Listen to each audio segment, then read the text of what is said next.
Sleepy classes के सारे subject. मुझे पता चला था कि sleepy classes sleepy classes sleepy classes sleepy classes sleepy classes sleepy classes sleepy classes sleepy classes मेरा स्लीपी के साथ इंटरेक्शन हुआ। Sleepy classes sleepy classes I completely relied on your channel. सिर्फ स्लीपी की वीडियोस ही देखी हैं। Sleepy classes sleepy classes is one of those मतलब institution जहाँ पे सभी टीचर अच्छे हैं। नमस्ते, मेरा नाम मेधा आनंद है। मैंने इस बार रैंक 13 प्राप्त की है यूपीएससी सिविल सर्विसेज एग्जामिनेशन में। मेरा ऑप्शनल सोशियोलॉजी है और मेरे मार्क्स 310 हैं। इस वीडियो के माध्यम से मैं अपना सोशियोलॉजी का पूरा सिलेबस कैसे मैंने कवर किया, क्या क्या मेरे सोर्सेज रहे, ये कवर करना चाहूँगी। तो शुरुआत करते हैं पेपर 1 और पेपर 2 से। मेरा इस बार का स्कोर 156 और 154 रहा, जो कि टोटल 310 रहा, जो हाईएस्ट भी रहा। इससे पहले 2 बार मैंने मेंस और दिया है और एक में मेरे अराउंड 260 मार्क्स रहे हैं और एक में 246 भी मार्क्स रहे हैं। तो ये एक मेजर जंप था अराउंड 50 to 60 मार्क्स का, जो मुझे लगता है कि इस बार मैंने अपनी स्ट्रैटेजी में कुछ चेंजेस लाए, जिसकी वजह से ये पॉसिबल हो पाया। तो बेसिक जो मेरा मटेरियल था, मैंने 2017-18 में मोहापात्रा सर से कोचिंग ली थी वाजीराम एंड रवि में, और उससे सोशियोलॉजी से मैंने रूबरू किया अपने आप को इस सब्जेक्ट से। जब आप ऑप्शनल चुनते हैं तो अधिकतर एस्पिरेंट्स को ये लगता है कि कैसे चूज करें। देखिए, इसके 2 ही मापदंड है, एक कि क्या उसमें मार्क्स मिल रहे हैं और दूसरा क्या आपको उसकी समझ है। अगर आपको उसमें इंटरेस्ट है तो आप वो ऑप्शनल ले लीजिए। मेरा ऑप्शनल ऐसे ही मैंने चूज़ किया क्योंकि मैं ग्रेजुएशन सब्जेक्ट से एक सिविल इंजीनियर हूँ, तो मुझे उस वक्त काफ़ी मेरे दिमाग में था कि मैं सिविल इंजीनियरिंग ले लूँगी। बट फिर मैंने कुछ दोस्तों से बात की, सीनियर से बात की, और मुझे रियलाइज़ हुआ कि सिविल इंजीनियरिंग ना तो मार्क्स फेच कर पाएगा और ना ही मैं 10-11 बेस बुक्स पढ़ते हुए ये ऑप्शनल जीएस के साथ मैनेज कर पाऊंगी। तो उसका एक ही तरीका मेरे पास था कि मैं सोशियोलॉजी लेती या एंथ्रो या फिर ज्योग्राफी। मुझे सबसे ज़्यादा इंटरेस्ट था सोशियोलॉजी में, क्योंकि जो टॉपिक्स थे वो बहुत सिंपल मुझे लगे उस वक्त पढ़ते हुए, कि फैमिली के बारे में, कास्ट के इश्यूज़ के बारे में, विमेन के इश्यूज़ के बारे में, कैसे चीज़ें मिक्सड होती हैं।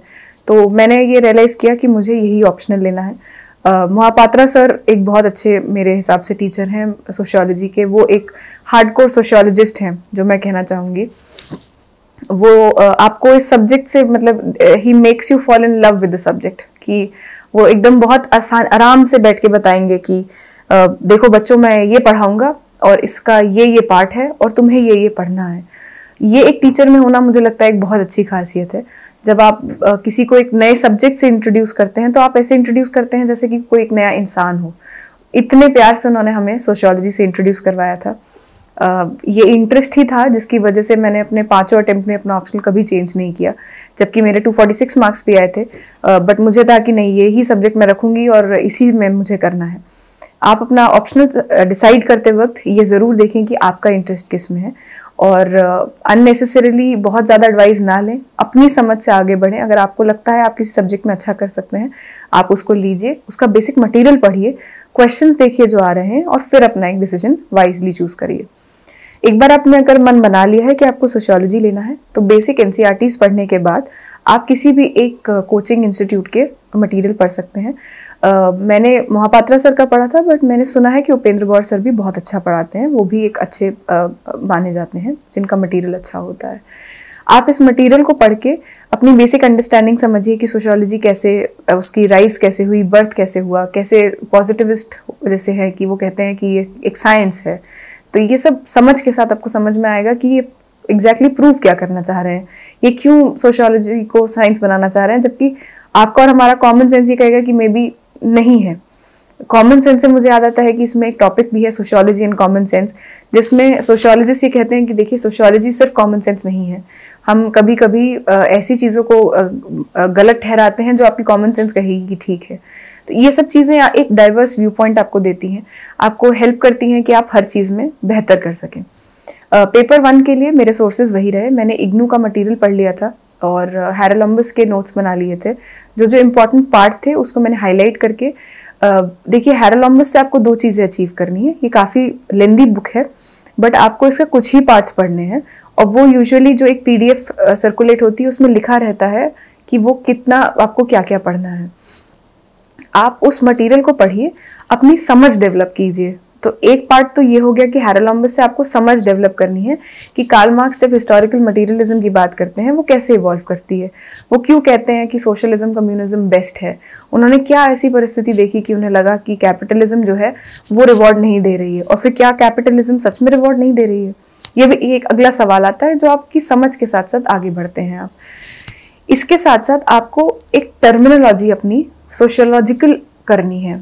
अधिकतर क्या होता है कि हम जीएस में जो लिखते हैं, जब हम देखते हैं कि उसने पूछा कि लीनिएज और डिसेंट में फ़र्क क्या है, तो हम एक जीएस टाइप का आंसर लिख देते हैं कि देखिए लीनिएज तो ये होता है, डिसेंट तो ये होता है, और हम उसमें और कुछ ऐड नहीं करते। अधिकतर ये सवाल पूछा जाता है कि क्या बहुत ज़्यादा सोशियोलॉजिस्ट मेंशन करने की ज़रूरत है। मेरा ये मत है कि बहुत ज़्यादा नाम मेंशन करने से ज़्यादा इंपॉर्टेंट ये है कि आप बहुत ज़्यादा डाइवर्स व्यू पॉइंट्स दें।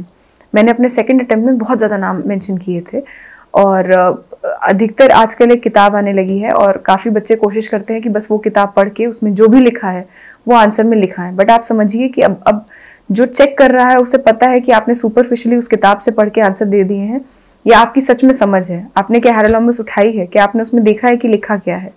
और आपको पता चलेगा कि बहुत सारे नए कॉन्सेप्ट्स आपको मिलेंगे, जैसे रिजर्व आर्मी की बात करते हैं मार्क्स, इसी तरीके से वेबर का जो कॉन्सेप्ट है वो कैसे सोचते हैं, एंड्रे बेते ने वेबेरियन अप्रोच को लेते हुए कैसे पूरे सोसाइटी को 3 पार्ट्स में समझा। ये समझ आपकी तभी बढ़ पाएगी जब आप एक प्रॉपर एक उसकी कोर्स की बुक उठाएंगे। देखिए, किसी भी सब्जेक्ट के साथ जस्टिस करने के लिए आप एक कुंजी पे डिपेंड नहीं कर सकते, और वो भी इस एग्जाम के लिए, क्योंकि जो चेक कर रहा है उसको समझ आ जाएगा कि आपने उस कुंजी से लिख के, क्योंकि हर कोई वही लिख दे रहा है, हर कोई उसको उठा के सेम थिंकर्स सेम वो, आप नहीं तो किसी की आंसर कॉपी आप देखिएगा, आप रियलाइज करेंगे अगर आप दोनों ने उसी बुक से पढ़ा है, मोर और लेस आपके सिमिलर आंसर्स हो जाएंगे। बात ये नहीं है कि हर कोई सेम से पढ़ रहा है और आपको कुछ नया पढ़ के कुछ एक्सेप्शनल लिख देना है। बात ये है कि आपको उसकी बेस मटेरियल पढ़ना है, जो कि डिफिकल्ट है समझना और पढ़ना, लेकिन आप उसका बेस मटेरियल पढ़िए, अपनी समझ डेवलप कीजिए, और जब आप उस समझ से अपने शब्दों में आंसर लिखेंगे तो जबकि आप सबने हैरोलम्बस ही पढ़ी होगी, बट वो आंसर एक अलग ही डिफरेंट होकर आएगा। और धीरे धीरे जब आप उसमें करंट अफेयर्स ऐड करना शुरू करेंगे, अगर आपने सुसाइड पढ़ा और आपने उसको आज की फार्मर्स सुसाइड से या फिर विमेन की सुसाइड से लिंक कर दिया, तो अब एग्जामिनर को पता है कि आप वो फाइनल स्टेज पे पहुंच चुके हैं जहाँ पे आपको ना सिर्फ बुकिश नॉलेज है, बट आप उसको अपने इन्वायरमेंट से कनेक्ट कर पा रहे हैं। जब कोई आप ट्रेडिशनल चीज़ पढ़ते हैं और आप उसको विमेन के आज के इशू से कनेक्ट कर लेते हैं, और आप उसमें एक 2 लाइन का मेंशन कर देते हैं कि देखिए उस समय का कंसाइंस कलेक्टिव था कि सती ठीक थी, बट इस समय का कंसाइंस कलेक्टिव है कि सती ठीक नहीं है। तो जहाँ कंसाइंस कलेक्टिव एक सोशियोलॉजिकल टर्म आपने यूज़ कर दिया, वहीं पे आपने अपनी हिस्ट्री की भी नॉलेज उसमें डाल दी, जो कि बहुत सिंपल नॉलेज है, बट वो एक इम्पॉर्टेंट अंडरस्टैंडिंग है कि आपने उन 2 चीज़ों को आप कनेक्ट कर पाए। आपने उसको कंपार्टमेंटलाइज नहीं रखा कि ये तो मेरी हिस्ट्री है, मैं इसमें यूज़ नहीं कर सकती, ऐसा कुछ नहीं है। जो तीसरी चीज़ आपको इसमें बहुत हेल्प करेगी, दोनों ही पेपर 1 और पेपर 2 के, वो है कि आप एक PYQs का कंपाइलेशन इस बार फ्लोट हुआ था, मुझे याद है, PDF, जिसमें पेपर 2 के क्वेश्चंस ऑरेंज फॉन्ट से लिखे थे और पेपर 1 के ब्लू फॉन्ट से पूरे बने हुए थे। उस पूरे PDF में year wise, topic wise questions को सेग्रीगेट किसी महान इंसान ने किया हुआ था, और वो बहुत ही इंपॉर्टेंट रहे पूरी तैयारी में। क्योंकि जब आप कोई एक टॉपिक पढ़ते हैं, आपने टालकोट पार्सन्स पढ़ लिया, आपने मर्टन पढ़ लिया, अब आपने देखिए उसमें सवाल क्या हैं ओवर द ईयर्स, और आपने उन सवाल के आंसर्स को लिखने की खुद से कोशिश की। इनिशियली आप आंसर्स लिखेंगे, आपको लगेगा कि आपने उतना अच्छा नहीं किया है, बट विद टाइम वो बेटर होगा। आप इसको पीयर रिव्यू करवाइए या फिर किसी भी अपने कोचिंग के जो आपके मेंटोर हैं उनसे बात करिए, वो आपको बताएंगे कि कैसे आप एक कंक्लूजन बेटर लिख सकते थे। जैसे अगर कम्युनिज्म का सवाल है तो आप उसके एंड में लिख सकते हैं कि ऑल्दो जो कम्युनिज्म के प्रेजेंट स्टेट्स हैं वो इतना अच्छा नहीं कर पा रही हैं, बट जो मार्क्स ने सोचा था वो उस वक्त पे रेवोल्यूशनरी था, क्योंकि गरीबी एज अ सोशल कंस्ट्रक्ट उस वक्त सोचना ही बड़ी बात थी। ऑस्कर लुइस ने जब कुछ कहा था कि कल्चर ऑफ पॉवर्टी है, तो आप उसको भी उसमें मेंशन कर सकते हैं कि देखिए उस समझ से उस समझ तक पहुंचना अपने आप में एक रेवोल्यूशनरी आइडिया था। ये आएगा जब आप आंसर लिखेंगे, ये आएगा जब आपका एक सिलेबस कवर हो जाएगा। अगर आप सिर्फ एक थिंकर को पढ़ के उसका आंसर लिखने की कोशिश कर रहे हैं, वो उतना अच्छा हो सकता है ना एंड अप करे। लेकिन अगर आपने 3-4 थिंकर्स पढ़ ली हैं, तो अब आप उन दोनों को मिक्स करके लेटेंट फंक्शन और मैनिफेस्ट फंक्शंस को यूज करते हुए, क्लास और कास्ट और इन सबको लिंक करते हुए एक बहुत ही बेहतरीन आंसर लिख पाएंगे। स्लीपी क्लासेस के सारे सब्जेक्ट। मुझे पता चला था कि sleepy classes sleepy classes sleepy classes sleepy classes CB classes. Sleepy classes sleepy classes sleepy classes मेरा CP के साथ इंटरेक्शन हुआ. Sleepy classes CP classes. I completely relied on your channel. तो सिर्फ स्लीपी की वीडियोस ही देखी हैं. Sleepy classes. Sleepy classes is one of those मतलब इंस्टीट्यूशन जहाँ पे सभी टीचर अच्छे हैं. पेपर 2 के लिए मेरे अगेन जो बेस नोट था वो महापात्रा सर का मटेरियल ही था.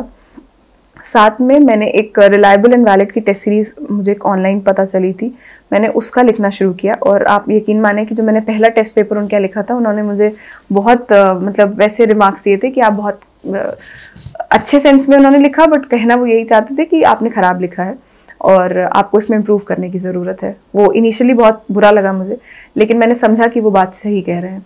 तो मैंने इंश्योर किया कि मैं उसको बेटर करूं और मैं उसमें और वैल्यू ऐड करूं और अच्छे से उसके आंसर को लिखती चलूं. ये विद टाइम आएगा, with more number of readings आएगा. और एक स्लीपी क्लासेस के भी मैंने मटेरियल को पूरा देख लिया था. जो भी उन्होंने क्लासेस ली थी वो मैंने सुन ली थी, उसके नोट्स वो ऑलरेडी देते हैं, वो मैंने ले लिया था. साथ में उनके जो करंट अफेयर्स थे वो मैंने ऐड कर लिए थे. करंट अफेयर्स आपको सिर्फ पढ़ने नहीं है, आपको सिर्फ पता नहीं होना है, आपको उसको कनेक्ट भी करना है. सेम काम रिलायबल एंड वैलिड भी करते हैं. वो डेली करंट अफेयर्स को आपके ऑप्शनल के थिंकर्स और उससे कनेक्ट करते हैं कि कैसे आप उसमें और बेहतर कर सकते हैं. आप उसको यूज़ करिए और अपने आंसर्स में उसको डालने की कोशिश करिए. धीरे धीरे वो आपके एकदम सिस्टम में इनग्रेन हो जाएगा और वो आपके आंसर में भी आने लगेगा. बहुत लोग कहते हैं कि जब सब लोग एक ही चीज़ पढ़ रहे हैं तो सबके आंसर्स एक जैसे होने चाहिए. मैं इस व्यू से नहीं सहमत हूँ. मुझे लगता है कि आपके एक्सपीरियंसेस इन लाइफ और साथ में आपने कितनी प्रैक्टिस की है, आपकी समझ क्या रही है, आपकी स्कूलिंग, आपका कॉलेज, बहुत सारे फैक्टर्स होते हैं जो हमें दो ही लोगों को अलग बना सकते हैं. क्योंकि उनका बैकग्राउंड अलग है, उनकी थिंकिंग अलग है, एक्सपीरियंसेस अलग हैं, घर का माहौल अलग है. आप आंसर में बहुत बार वही चीज़ें रिफ्लेक्ट करते हैं. जो मेरी समझ है एक विमेन इशू पे, वो मेरे एक मेल कलीग से अलग हो सकती है, क्योंकि मेरे उसमें पर्सनल एक्सपीरियंसेस भी शामिल रहेंगे. या इवन एक मेल कलीग के उसके अपने डिफरेंट तरीके के पर्सनल एक्सपीरियंसेस हो सकते हैं. तो जब आप आंसर लिखते हैं एक अंडरस्टैंडिंग से लिखते हैं, तो डिस्पाइट कि सबने वही पढ़ा है, आपके आंसर अलग आएंगे. और ये आप ट्राई भी कर सकते हैं अगर आपने सिर्फ कुंजी से नहीं पढ़ा है और एक आपकी एक बेस मटेरियल तैयार है ऑप्शनल के लिए, आप रियलाइज करेंगे कि आप उसको बहुत अच्छे से समझ पाएंगे और अपने आंसर्स में यूज़ कर पाएंगे. तो मेरी आपको एडवाइस रहेगी कि आप दोनों ही पेपर को इंटीग्रेटेड तरीके से पढ़ाई करें. आप एक का मटेरियल दूसरे में यूज़ करने में बिल्कुल ना झिझकिए, अच्छे से उसको यूज़ करिए. एक बेस मटेरियल तैयार रखिए जो मेरा महापात्रा सर के नोट्स थे, उसके ऊपर मैंने स्लीपी क्लासेस के मटेरियल, इग्नू, हैरोलम्बस, इन सबको ऐड किया. रिट्जर को पढ़ा, जो जो मुझे समझ में आ सकता था मैंने समझा अपनी उस वक्त की समझ के अकॉर्डिंग, और उसके बाद मैंने उसको आंसर्स में लिखने की कोशिश की. रिलायबल एंड वैलिड की मैंने टेस्ट सीरीज भी यूज़ की और उसको लिखा. और अगेन आप जो सोशियोलॉजी में आंसर लिख रहे हैं वो आपकी एक अंडरस्टैंडिंग झलकता है. आपके आंसर को पढ़ के मैं ये बता सकती हूँ कि आपको सिर्फ सुपरफिशियल नॉलेज है या फिर आपको सच में उस बात की समझ है. जब आप धीरे धीरे पढ़ने लगेंगे तो आपको रियलाइज़ होगा कि ये बेटर हुआ. मैंने इस बार बहुत ज़्यादा टेस्ट ऑप्शनल के नहीं मैं दे पाई थी क्योंकि मेरे पास समय कम था. अगर मतलब अब आप मुझसे पूछे कि रेट्रोस्पेक्टिवली मैं और क्या कर सकती थी, मे बी मैं और टेस्ट दे सकती थी, क्योंकि अगेन टेस्ट से आप बेटर होते हैं. वो एक आपका प्रैक्टिस मैच चल रहा है जो आपको फाइनली अच्छा खेलने के लिए हेल्प करेगा. बट क्योंकि मैंने इतने टेस्ट नहीं दिए थे, मैं उसकी जगह पर पास्ट ईयर क्वेश्चंस बहुत ज़्यादा लगा रही थी. मैं कोशिश करती थी जो भी टॉपिक मैं पढ़ रही हूँ उसका पास्ट ईयर के मैं सारे सवाल लगा लूँ. इसमें आपको बहुत स्मार्टली क्वेश्चंस करने हैं. अगर आपको लग रहा है कि 2 क्वेश्चन है हिस्टोरिकल मटेरियलिज्म पे, आप एक का आंसर लिखिए, आगे बढ़ जाइए. बट अगर आपको लगता है कि उन दोनों क्वेश्चन ने अलग अलग डायमेंशन कवर की है, आप उन दोनों को लिखिए, क्योंकि आपको वो लिखना है जो वो पूछ रहा है, ना कि वो जो आपकी समझ है. हिस्टोरिकल मटेरियलिज्म एक टॉपिक है, उसके डाइवर्स व्यू पॉइंट हो सकते हैं कि क्यों आया, अब उसका रेलेवेंस क्या है. ये 2 अलग अलग पर्सपेक्टिव हैं. आप अलग अलग पर्सपेक्टिव से आंसर लिखिए. जब आप लिखेंगे तो आप पाएंगे कि दोनों अलग आंसर्स हैं, सेम नहीं आते हैं. वो अगर सेम आ रहे हैं तो अगेन ये प्रॉब्लम है. आप उसको मैनिपुलेट कीजिए ऐसे कि उस नॉलेज को यूज़ करते हुए सवाल का जवाब दीजिए. ये मत लिखिए जो आपको आता है. तो ये आप करेंगे तो over a period of time आप रियलाइज करेंगे आप उसमें करंट अफेयर्स भी लिख पा रहे हैं, आप उसको और बेहतर भी कर पा रहे हैं. इस बार मेरे दोनों पेपर्स के लिए मेरे पास नोट्स थे और उन नोट्स में मैंने करंट अफेयर्स को ऐड ऑन किया हुआ था और उससे मुझे ये रियलाइज़ हुआ कि एंड में रिवीजन के लिए मुझे कुछ चाहिए और वो मेरे पास वो नोट्स थे, प्रॉपर टॉपिक वाइज नोट्स थे और उसमें मुझे कौन कौन से थिंकर को लिखना है ये भी मेरे पास एक रेडी मटेरियल था। और कुछ क्वेश्चंस इसमें ऐसे भी आएंगे जो आपने नहीं पढ़े हैं, जैसे आई थिंक इस बार कुछ ड्रामेटिक समथिंग से रिलेटेड था और वो मैंडेटरी में था। इसको देख के घबराना नहीं है, किसी को नहीं आता है। अगर 2 लोगों को आता है आप उनको वो एक्स्ट्रा 10 मार्क्स लेने दीजिए, बट आपको छोड़ना नहीं है। आपको उस सवाल से जो समझ में आ रहा है आप उसको लिखिए, मे बी वो आपको 1-2 नंबर तो फेच करा ही देगा और वही फाइट है बेसिकली। एक बार आप लिस्ट में आ जाते हैं आपकी वो 1-1, 2-2 नंबर की ही फाइट है। ये कहते हुए मैं आपको डी डे के लिए इसके लिए भी प्रिपेयर करूंगी कि 8 सवाल में से आपको 5 सवाल करने होते हैं, जिसमें से क्वेश्चन नंबर 1 और क्वेश्चन नंबर 5 मैंडेटरी होता है। तो 2 सवाल उन्होंने आपको बता दिए, अब 3 सवाल आपको चूज करने हैं इस तरीके से कि दोनों सेक्शंस में से आपके मिनिमम 1-1 सवाल हो। मतलब आप 1, 2, 3, 5, 6 ऐसे कर सकते हैं, बट आप 1, 2, 3, 4, 5 नहीं कर सकते क्योंकि आपने फिर बी सेक्शन से कुछ नहीं चूज किया। ये आप पहले ही देख लीजिए कि आप 20 मार्कर वाले को इंपॉर्टेंस देते हैं या 10 मार्कर वाले को, और उसके हिसाब से आप कैसे चूज करेंगे कि आपको लिखना है। कभी कभी क्या होता है, आपको लगता है मुझे तो सब आता है, मुझे तो 8 के 8 सवाल के सारे सब पॉइंट्स आते हैं, मैं तो सब लिख सकता हूँ। आप ये देखिए आप इसमें से बेस्ट किस में परफॉर्म कर सकते हैं। कोशिश करिए कि आप जो क्वेश्चंस चूज कर रहे हैं उसमें डाइवर्सिटी हो। जैसे कि मैं कहूँगी कि work and economic life usually एक ऐसा पॉइंट है जिसमें एक क्वेश्चन आएगा ही आएगा पेपर 1 में और वो थोड़ा डाइवर्स होता है ना, तो आप इसको चूज कर लीजिए। अब अगर आपने देखा कि एक और सवाल है उसमें भी वर्क एंड इकोनॉमिक लाइफ के 2 सवाल और हैं, अब आप उसको स्किप कर सकते हैं क्योंकि आपका जो मटेरियल होगा वो लगभग सिमिलर होगा। आप अपने डाइवर्स व्यू पॉइंट दीजिए ताकि जब एग्जामिनर भी आपकी कॉपी चेक करें तो उनको लगे कि नहीं इसने सब पे लगभग कुछ कुछ अलग लिख दिया है। इससे आप खुद सोचिए, अगर आप एग्जामिनर हैं और आप देख रहे हैं कि महिला के इसने 5 सवाल पे लगभग सिमिलर सिल्विया वॉल्बाय मेंशन कर दिया है, थियोराइजिंग पेट्रियार्की मेंशन कर दिया है, हाउसवाइफ्स एन ओकले यही मेंशन किया, क्योंकि देखिए मटेरियल तो वही है, आप लिखेंगे उसी के अराउंड। तो अब आपने 3 सवाल में इसको मेंशन कर दिया है। उससे बेटर है कि आपने एक विमेन इशू ले लिया, आपने एक इन्वायरमेंट का इशू ले लिया, आपने एक डिस्प्लेसमेंट का इशू ले लिया, एक वर्क एंड इकोनॉमिक लाइफ ले लिया। अब आपने अपने बहुत डाइवर्स सेट ऑफ नॉलेज को वहाँ पे दिखा दिया। ये प्रैक्टिस के साथ आएगा और विद टाइम आप मैं कभी भी आपको ये सजेस्ट नहीं करूँगी कि अपना सिलेबस का कोई भी पार्ट छोड़ें। अगर आपके पास कम समय है आप उसका कोई छोटा मटेरियल ले लीजिए बट उसको कंप्लीट कर लीजिए, किसी भी पार्ट को छोड़िए मत। जैसे कि मैंने मेंशन किया स्ट्रैटिफिकेशन वैसे ही एक बहुत इंपॉर्टेंट टॉपिक है, आप इसे छोड़ के ना जाएं। ये पक्की तौर से मैंडेटरी में एक सवाल आपका फंसेगा ही फंसेगा। मोबिलिटी क्या होती है, किस तरीके की होती है, इसमें आप अपने पेपर 2 के नॉलेज को यूज़ करिए कि कैसे कास्ट सिस्टम में मोबिलिटी क्या है, या फिर हमारे यहाँ जो डोमिनेंट कास्ट है कैसे वो मोबाइल हो गई है क्योंकि ये रीजंस हैं। आप दोनों के मटेरियल को दोनों में यूज़ करिए। जब आप इसको दोनों तरफ यूज़ करते हैं तो अगेन एग्जामिनर को पता चलता है कि इस बच्चे को समझ में आ गया है कि बात इस टॉपिक की हो रही है।